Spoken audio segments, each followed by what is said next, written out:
ही yacht बघून तुम्हाला असं वाटत असेल का आपण कुठं आलोय, तर आपण आलोय आज भाऊच्या धक्क्यावर. गेटमधून एंट्री करायची आणि बॅक साईडला जायचं, तर बॅक साईडला आपल्याला सगळ्या बोटी लावलेल्या दिसतील. समोर जी बोट आहे ती मासे पकडायची नसून माणसं पकडायची दिसतीये, कारण त्याच्यात भलं मोठं सिटिंग अरेंजमेंट केलेलं आहे. आणि या बोटी इथून चालतात एलिफंटाला आणि अलिबागला. बाकी छोट्या मोठ्या बोट तर कायमच इथे दिसतात. समोर जे तुम्हाला M2M फेरीचं जहाज दिसतंय, त्या जहाजातून तुम्ही तुमच्या गाडीसोबत अलिबागला जाऊ शकता. याची बुकिंग तुम्ही ऑनलाईन पण करू शकता. यांचं जहाज सकाळी आणि संध्याकाळी दोन्ही टाइमला जात आहे मुंबईतून अलिबागला. तिकीट पण रिजनेबल आहे. ही यॉट बघितली आणि याची किंमत विचारावं म्हणलं तर त्यांनी सांगितलं 12 कोटी रुपये. आपल्याच्यानं 12 लाख रुपये त्याचं भाडं सुद्धा देणं होणार नाही.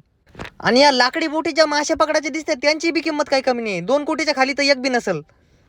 आपली लहानपणापासून इच्छा आहे की या बोटींमध्ये बसून मासे पकडायला एकदा तरी समुद्रात जायचं आहे, पण आपल्याला कोणी नेणार नाही हे आपल्याला बी माहिती आहे.